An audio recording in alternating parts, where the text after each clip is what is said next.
Astro Bot, God of War, Elden Ring, tous ont un point commun, un titre que tous les studios de développement convoitent, des annonces toujours plus incroyables chaque année. Vous vous demandez qui a remporté le Graal? À quelles nouvelles annonces de zinzin a-t-on encore eu droit? Salut les gars, c'est GamePif, nous sommes le dimanche 14 décembre 2025 et on se retrouve pour ce flash actu hebdomadaire consacré aux Game Awards. Et si vous ne voulez pas rater les prochaines actus, n'hésitez pas à vous abonner ou même à laisser un petit like, ça me donne énormément de force pour la suite.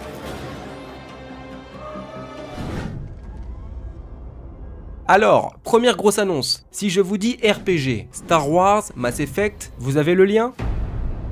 Star Wars Fate of the Old Republic. Arkanoid Studios, dirigé par Casey Hudson, nous proposera un tout nouveau Star Wars en collaboration avec Lucasfilm Games, digne successeur de Knights of the Old Republic. Et je dis pas ça comme ça, Casey Hudson c'est pas n'importe qui, il est à l'origine de la trilogie Mass Effect et de ce magnifique Knights of the Old Republic. Si vous êtes fan de RPG narratif et surtout de Star Wars, ce jeu sera fait pour vous. Entre Star Wars Eclipse et celui-ci, l'avenir de la saga s'annonce incroyable. Et accrochez-vous parce que ce ne sera pas le dernier de cette vidéo.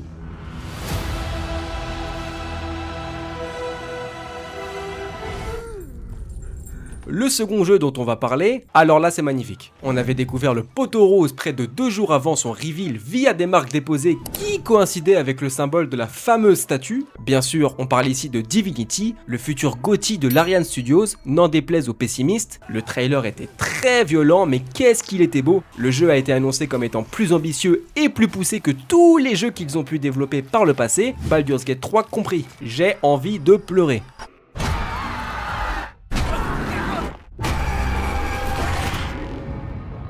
Vous avez survécu au triangle du dragon.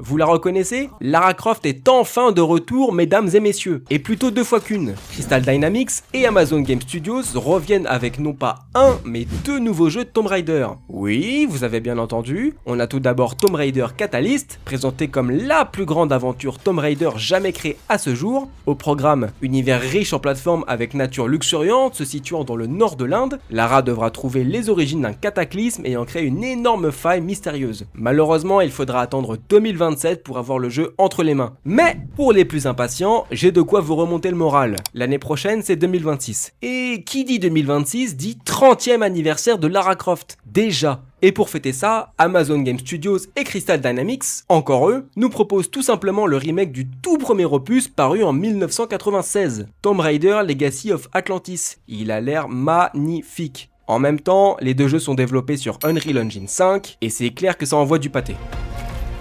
I didn't know then the path this adventure would send me on. I want it back.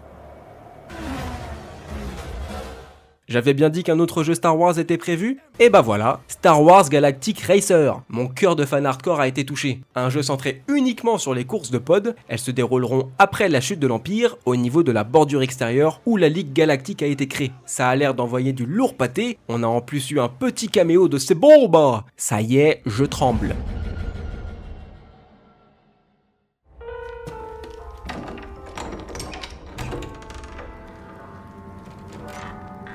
C'était un secret de Polichinelle, mais ça y est, ça a été confirmé via ce trailer, Léon Kennedy fera bel et bien partie du duo jouable dans Resident Evil et Requiem. Contrairement à Grace, qui sera beaucoup plus axé infiltration et survival horror, le gameplay de Léon sera beaucoup plus explosif et apportera une bonne dose d'action avec bien sûr des armes en tout genre comme dans le 4e opus. Hâte de voir ce que ça va donner, rendez-vous le 27 février 2026 sur PC, PS5 et Xbox Series.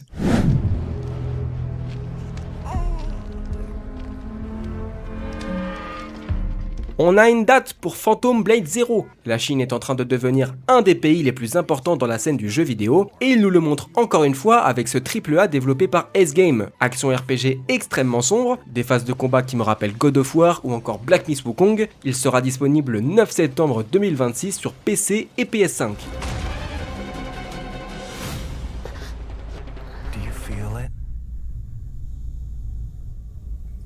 Something is coming. Remedy revient avec une suite de Control, ça s'appelle Control Resonant. On ne jouera plus Jessie, héroïne du premier épisode, mais Dylan, son frère, dans un New York bien space, non sans rappeler Inception. Daggering power.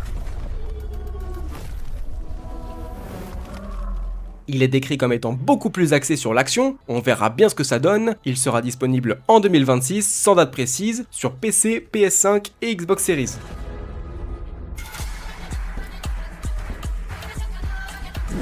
Là, c'était pour les annonces les plus importantes. Mais pour ce qui est des awards, bah écoutez, on va surtout se concentrer sur le jeu qui a fait exploser tous les compteurs, le Game of the Year bien entendu, et accessoirement le jeu ayant eu le plus de récompenses en une seule cérémonie, avec pas moins de 9 prix remportés. Je parle bien sûr de Clair Obscur Expedition 33, Cocorico. Alors je vais vous faire la liste, ça va aller très vite, préparez-vous. On a le meilleur jeu de rôle, la meilleure performance avec Jennifer English pour Maël, la meilleure direction artistique, le meilleur jeu indé, le meilleur premier jeu indé, la meilleure musique, la meilleure narration, le meilleur studio de développement et enfin le Game of the Year. Et pour nous remercier, Sunfall Interactive nous a offert la Thank You Update, une nouvelle zone à explorer, de nouveaux ennemis, de nouvelles armes et Lumina, un sacré beau cadeau pour nous replonger dans ce parfait tableau. À quand un DLC? Sa cachette secrète. Quand il voulait s'évader. Allez, on attaque les actus en vif. Assassin's Creed Black Flag Resynth, ce serait le nom du remake du 4e opus. Alors vous allez me demander mais d'où vient ce titre? Eh bien ça vient du site de Peggy lui-même, qui a fait une petite bourde en dévoilant le titre du prochain épisode. Il sera d'ailleurs Peggy 18 et contiendra des achats in-game. Du nouveau sur la série God of War, c'est à prendre avec des pincettes, mais d'après Daniel Richtman, insider très réputé, l'équipe de production aurait trouvé les acteurs qui incarneront Thor et Odin. On a d'abord Olafur Darri Olafsson, acteur islando-américain interprétant Mr. Drummond dans la série Severance et qui serait pressenti pour incarner le dieu du tonnerre. Pour ce qui est d'Odin, ce serait Max Parker qui prendrait le rôle, acteur britannique connu pour avoir incarné le sergent Sullivan dans la série Netflix Boots. Rappelons que ce ne sont que des rumeurs, espérons qu'ils choisissent également un acteur de renom pour incarner Kratos. Voilà, c'était tout pour le Flash Actu de la semaine. Si vous avez apprécié la vidéo, n'hésitez pas à vous abonner et même laisser un petit like, ça me donne énormément de force pour la suite. C'était GamePif, passez un bon dimanche, bisous bisous. J'ai entendu dire des dizaines de fois que rien ne pouvait vous arrêter.